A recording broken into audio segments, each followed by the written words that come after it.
Պարոն Փաշինյան, ԵԱՏՄ-ի հետ կապված, գազգնի թանկացման հետ կապված, դուք ասացիք, որ եթե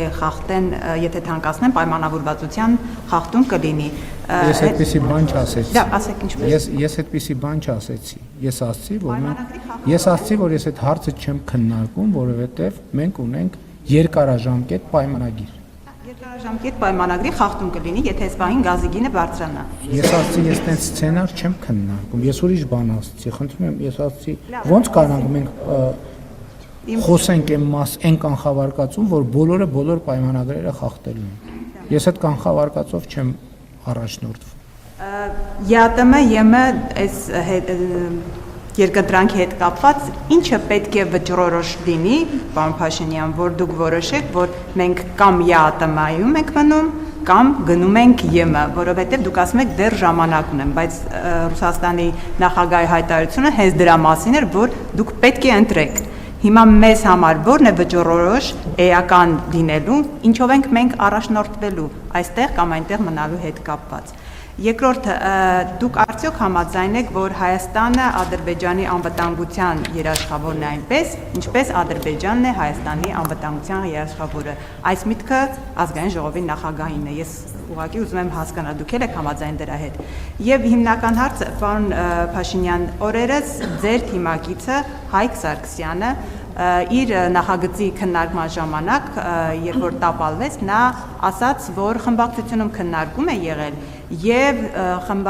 թիմակիցները նրան ասել են, որ իր բառերով եմ, մեջբերում եմ, բրեքս վարչապետ ես բերում, այսինքն ձեզանով են վախեցնում ձեր թիմակիցներին, այդ վախի հետ կապված, որ ասում եք, փաստորեն կա միտեղ, որտեղ ձեզանով վախեցնում են ձեր թիմակիցները մեկը մյուսին։ Եվ ընդհանուր առմամբ Հայկ Սարգսյանի հայտարարությունները բանակի հետ կապված ձեր թիմակիցն է դա ասում, ոչ թե ընդդիմադիր, ոչ թե լրատվամիջոցներ, այլ հենց ձեր թիմակիցը, որը պաշտպանության եւ անվտանգության հարցերի հանձնաժողովի անդամ է։ Բանակի հետ կապված բազմաթիվ մեղադրանքներ հնչեցրեց։ Հիմա խնդրում եմ դուք եւ վախենալու մասով եւ ինչու բանակը այս վիճակում է ըստ ձեր թիմակցի հայտարարությունների։ Ուրեմն մենք տասնյակ հանդիպումներ ենք ունեցել մարզերում եւ քաղաքներում, գյուղերում եւ ես մարդկանց հետ շփվելիս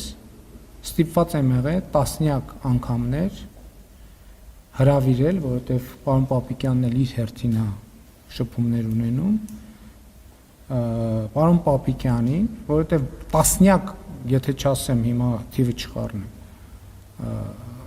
մարդիկ ինձ մոտեցել են, որպեսզի շնորհակալություն հայտնեն բանակում տիրող իրավիճակի եւ բարեփոխումների համար։ Ես Պապիկյանին հրավիրել եմ, որպեսզի այդ մարդիկ նախարարին հայտնեն այդ շնորհակալությունը, իհարկե կառավարությունն է առաջնորդում, բայց գործողությունները իրականացնում է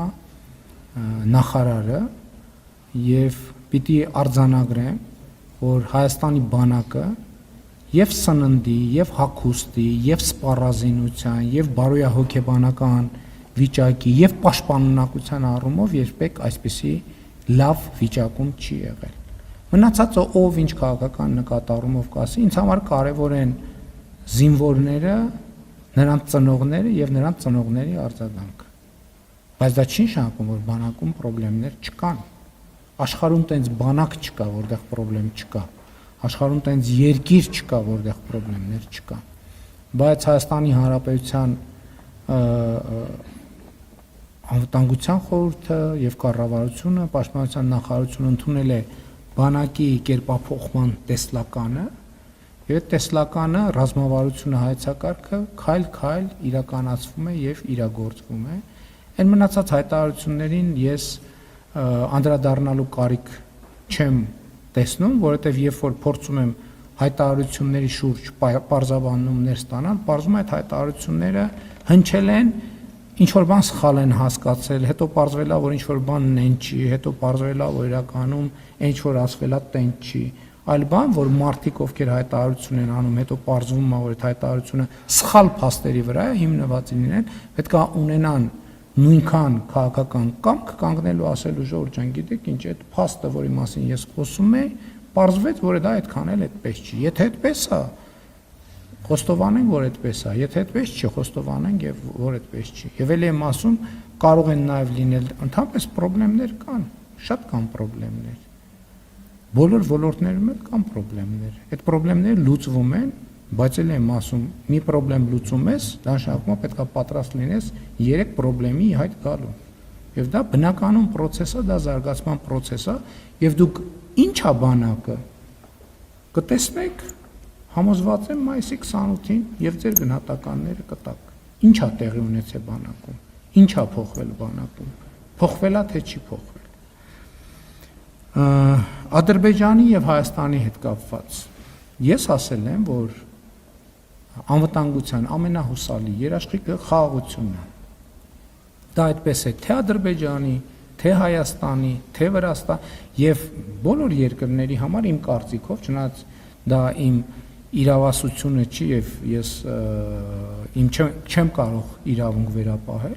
բայց ինձ թվում է հիմա ինչն է առանձնահատկությունը, որ տարածաշրջանային անվտանգության որոշակի ընկալում կարող է ձևավորվել, ինչը իմ կարծիքով լավ է, որովհետեւ առանձին վերցրած երկրում անվտանգություն չի լինում։ Եվ անվտանգությունը իհարկե պետք է ամեն երկիր ունենա իր ներքին համակարգերը, իր անվտանգության համակարգերը, բայց ինչքան լայն է անվտանգության այդ ընկալումը, այնքան ավելի լավ։ Հիմա ենթադրենք Հայաստանի եւ Ադրբեջանի համար խաղաղությունը անվտանգության երաշխիք է, թե երաշխիք չի։ Իհարկե երաշխիք է։ Այդ խաղաղությունը ում միջև է կնքվել։ Հայաստանի եւ Ադրբեջանի։ Իրանք ում համար են այդ խաղաղությունը կնքել։ Իրանք իրանց համար, բայց իրանք իրանց համար կնքելով նշանակում է որոշակի անվտանգության լծակ են ստեղծել նաև դիմացինի համար։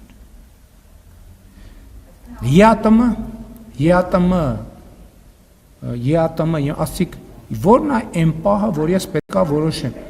Այդ ես որոշել եմ եւ որոշման մասին հայտարարել եմ, որ քանի դա համատեղելի է, մենք կհամատեղենք։ Ոչ մեկ չի ասել չէ համատեղելի չի։ Կամ եթե որևէ մեկը ասում է չէ համատեղելի չի, փաստն է նա, որ համատեղելի է։ Հիմա այսօրվա իրականությունը եւ նախորդ շրջանի իրականությունը դրա մասին է, որ համատեղելի է, որովհետեւ մենք ես ասում եմ, որ դուք հարցրիք ես որն է լինելու կետը, որ ես որոշել եմ արդեն եւ որոշումս հայտարարել եմ։ Շնորհակալություն, հաջորդ հարցը։ Ես որոշել եմ, ես որոշումս հայտարարել եմ, հրապարակել եմ, գաղտնիք չի, տասնյակ անգամներ։ Հավանիչ տեսանյութը եւ բաժանորդագրվիչ նորությունները բաց չթողնելու համար